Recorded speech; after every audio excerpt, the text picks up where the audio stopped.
Bozali en direct qu'il y a breaking news basango ya Congo na banda kuna bino to landa Kolomboka lakwa nzela.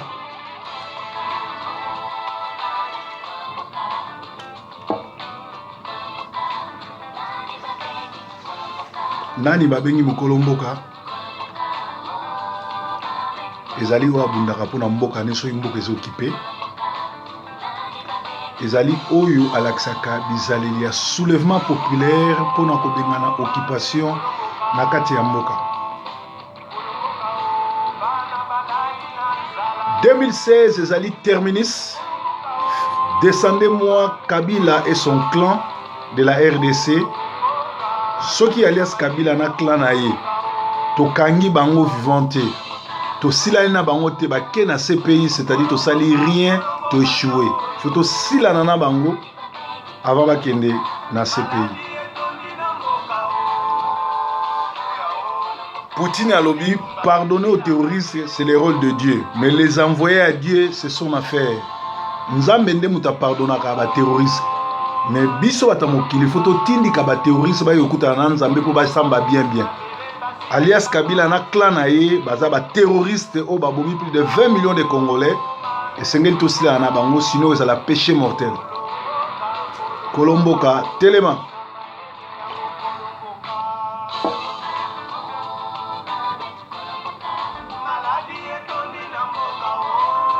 Maladi etonda na mboka,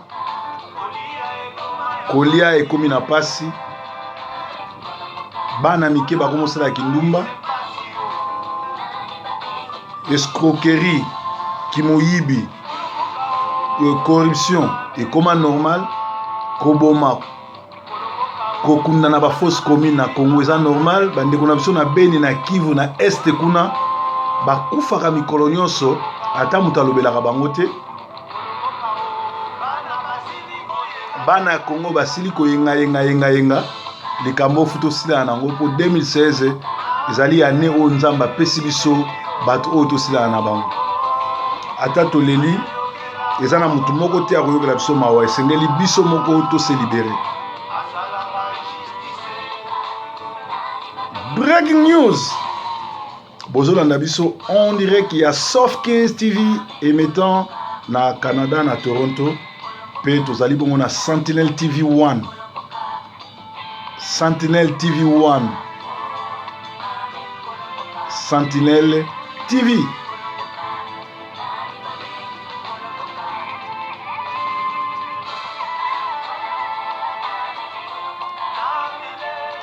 Kolomboka kolela te, il faut réagir parce que zana mutu moko akoyoko le mawate. Likolo ya nkita Congo, likolo ya ba richesse na biso, mokili mobimba misu na bango eza kuna.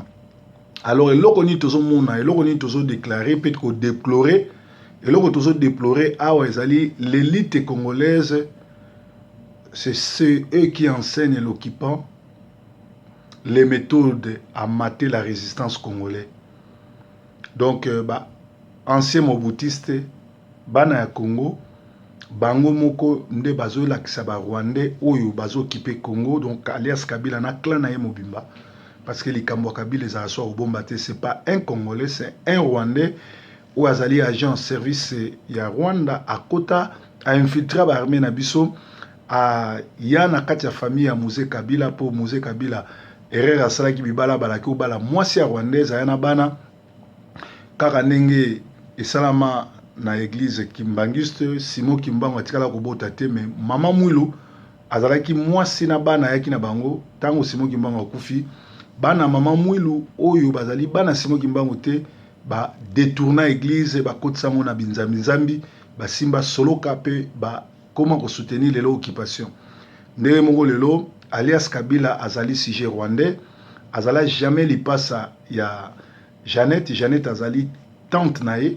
Mais tala théâtre rwandais basala na Congo babimisa lipasa bana musée, pourtant musée atikala kozala jamais papa mapasa et puis kabange binomo boucho yo kango bakatange bango moto bapesa ekombo wana parce que bayebi que c'est un Rwandais.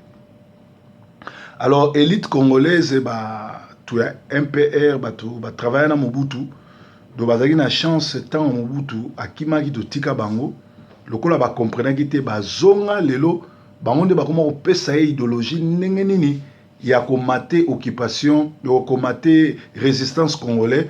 Heureusement bazokoka te eloko moko te parce que soko tangi rapport ya Kalev Mutombo oyo azali number 1 ya sécurité ya Congo, au lieu à s'adresser na ministre ya intérieur oyo azali mokonzi na ye, ye azokombela président Sénat oyo azali bongo agent ya occupation oyo a infiltrera le premier Rwandais oyo a infiltrera Mobutu po lelo oyo ekoma boye Kengo Adondo alias Lubiti. Azopesa information koyebisa ndenge nini bakoki komate groupe nyonso tu ya ba opposant oyo bakendeki Sénégal. Donc c'est un Congolais oyo azopesa ba rapport na ye et pas un Rwandais oyo aza na makila Congolais te.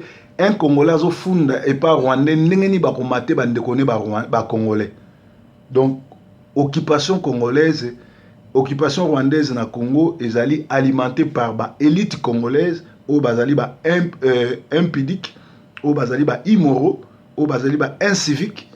Likolo ya mbongo ya mboka na bango bazo trahir peuple na bango, bazo trahir population na bango.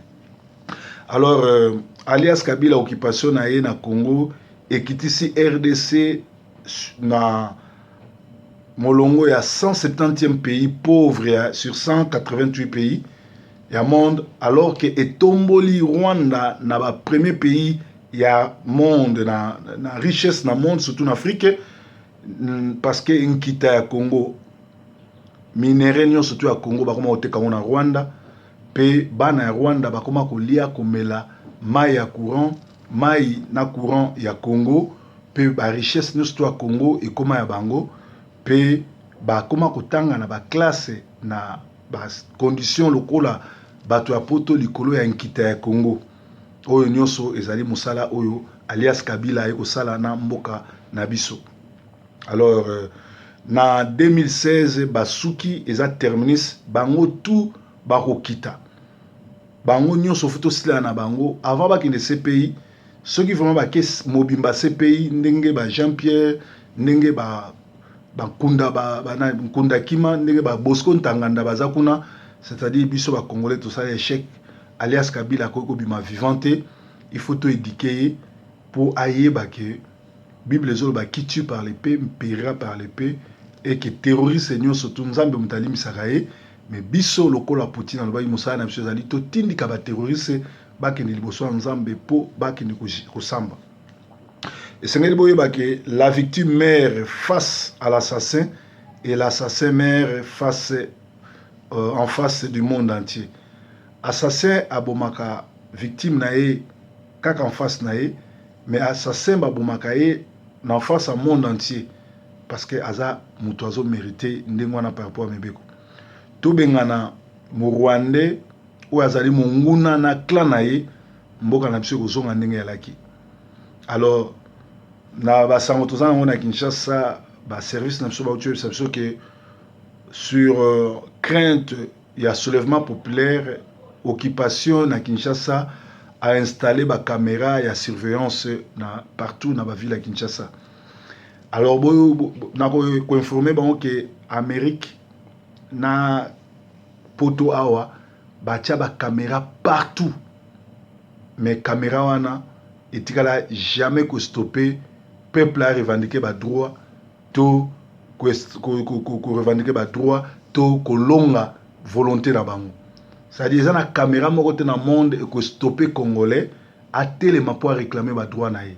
Soulèvement populaire ezoa li futa na biso ba congolais eza droit na biso parce que groupe abato ba ye ba botoli nationalité ba kosi ba kombo ba kosi nyonso ba kotisi ba soda bazo nyokola bana mboka kozwa ba institution en otage et sengeli to réagir parce que eza mboka na biso.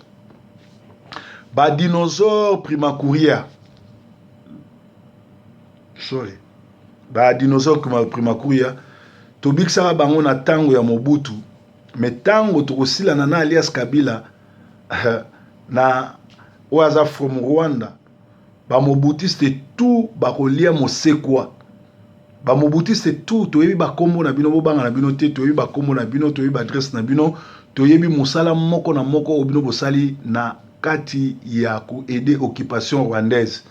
Alors lokola kokima ya maréchal Mobutu eteyaki bino te ya tour autre kotikela bino chance te parce que bokolia mosekwa ndenge nalobaki ba procureur généraux nyon surtout tokotika bango bana kuluna ba dili na bango ba dike bango ba zongisa bango na classe ya droit po te bazalaki ba batu oyo ya ba corrompi batu basombami na mbongo bakokaki kosala justice te.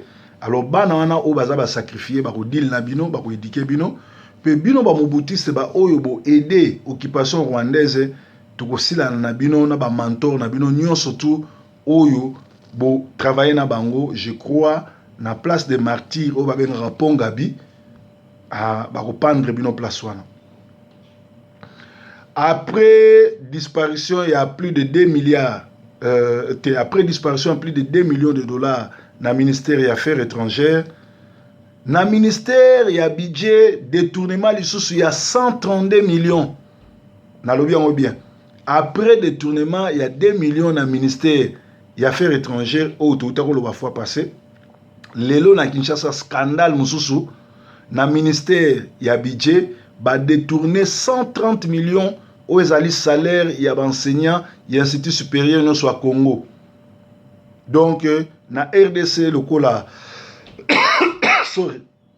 La RDC lokola batu ba comprendre que PPRD ba komi PPRD ou eza parti politique ya lioto, parti politique ya oppression, parti politique ya ba criminel, parti politique ya ba génocidaire rwandais ou ba iba nationalité ba mibatama lokola ba congolais likambute tozo senga na bino nyo surtout ba messieurs ba rwandais bo mikomisa ba congolais bo bomba ba acte de naissance na bino bo ko expliquer biso ba koko na bino o baza ba congolais ba botama wapi ba village na bino za wapi kala mingi te recensement solo go salama mutu na mutu ozonga na village natal na ye akendo ko lakisa place ba kunda motolo ya ba koko na ye.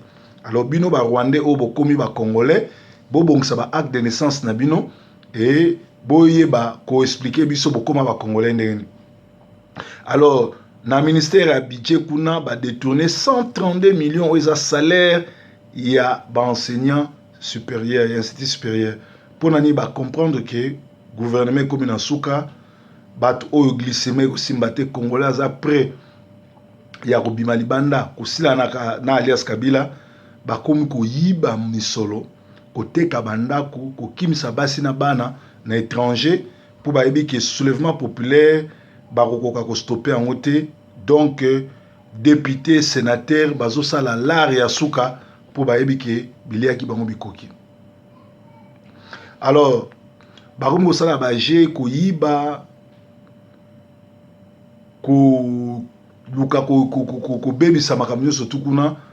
Donc moyibi na ba rwandais lokola ye moko ipo alias Kabila za moyibi Zoé moyibi Jeannette moyibi Kengo moyibi bisengema na ba rwandais wana nyo surtout ba kandia gizige biango na surtout groupe ba rwandais.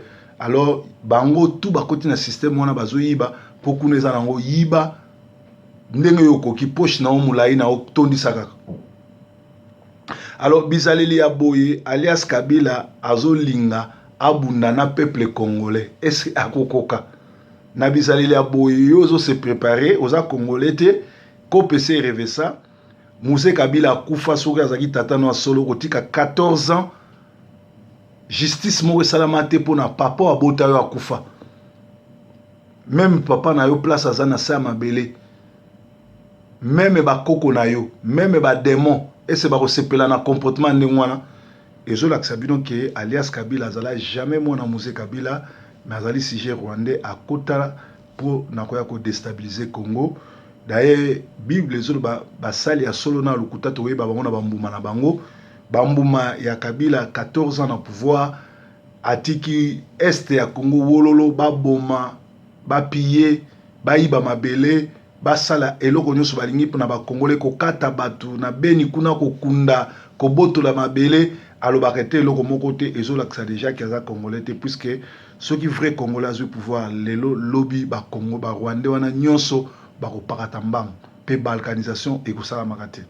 Donc nandimite ke po na coltan oyo eza na Congo, po na uranium oyo eza na Congo, po na ba minéraux nyonso to eza na Congo, ba multinationaux il faut po basala portable, basala télévision, to basala aérospatiale, to eloko moko ya makasi oyo baza nango posa minéraux ya Congo fuma massacrer ba Congolais. Non, biso oza na posa ba minéraux na te, bango baya kozwa ba minéraux bayela biso développement, mais bato lingi te ke bango baya kozwa ba minéraux na biso baboma ba Congolais.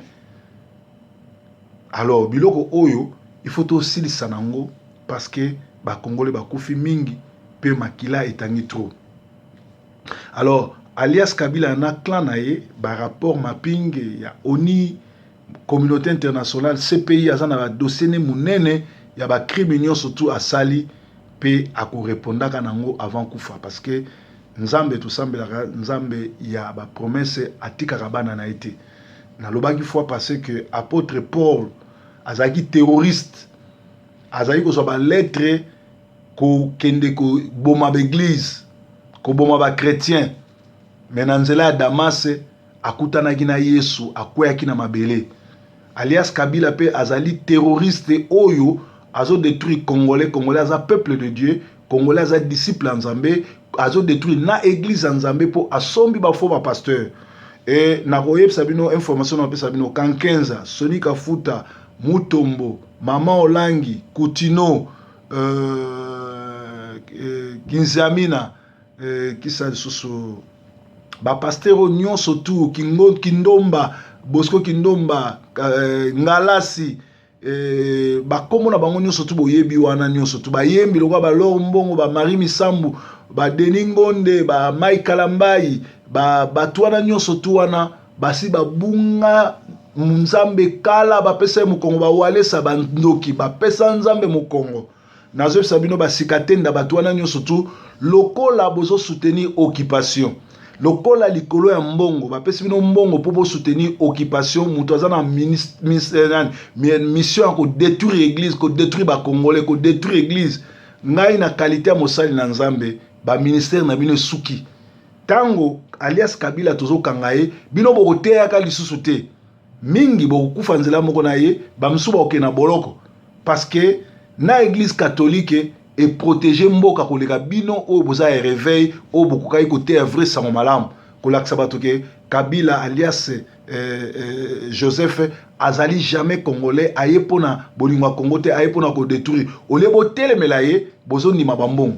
Ndenge mwana ba musicien ba Wera, ba Jibe, ba Papa Wemba, ba Kofi, bino nyonso batu wana nyonso tu wana oyo bozwaka mbongo epana ba Félix boyembelaka na banzembo carrière na bino esili.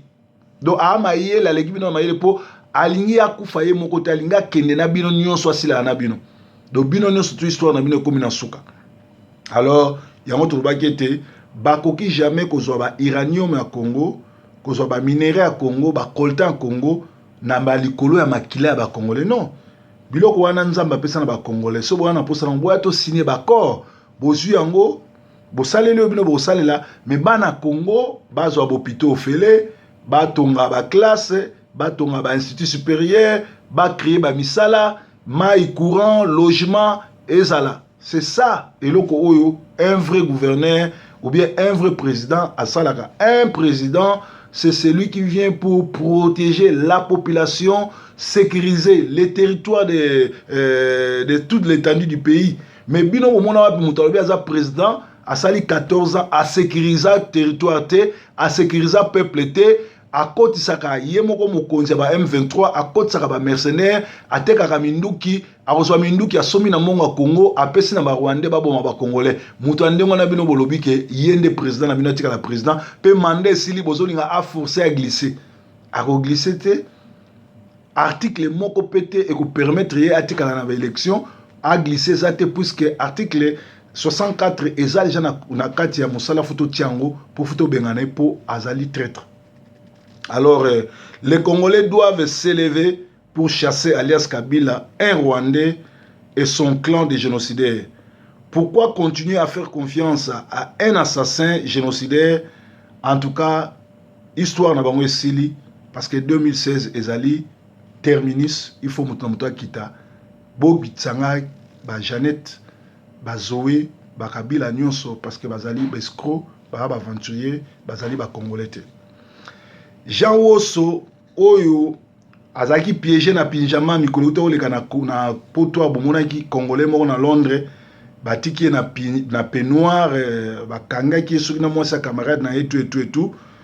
Alors abimi na silence na ya bengaki ya koloba et puis dossier fi wana a piégeaki ye dossier déjà ça par la police le 11 janvier soki mwana mwasi oyo akiko se représenter dans la police te bakokanga ye parce que baventure asali komi na suka na poto ezali mboka développer bosalaka baventure bisala salate mwana mwasi oyo asalaki baventure kokende ko piéger mutu kobenga ye kolingi mutu okotisi na ndako longoli bilambo o filmer ye o publier yango akomi na grand problème bokolanda ndeko na biso Jean Waso akoloba ndenge lekaki pe ekozala mawa mingi.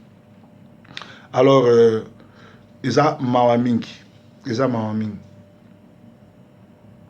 na ba fête ya ucho lekawa garçon moko azaka na Londres ndeko na mwasa futelaka na Kinshasa ndeko na benge ya toza na 6 mois ya retard ndako mukolo pangu alobi soko futi mbongo te akolia mwana moko mukolo lupangu azo se contacter sous na mbongo ya lupangu te mais alobi akolia mwana moko. Est-ce que ezalaki pression po mutu aza na poto abanga to ezalaki pression ya lokuta po mutu asoma entre temps bana ngo bani balia moko aza ndoki moko ya malamu siko ya tuni bo mwana wana oya ndoki wana kolia esundeni puisque bandoki na bandoki babunda na balakisa niveau. Breaking news.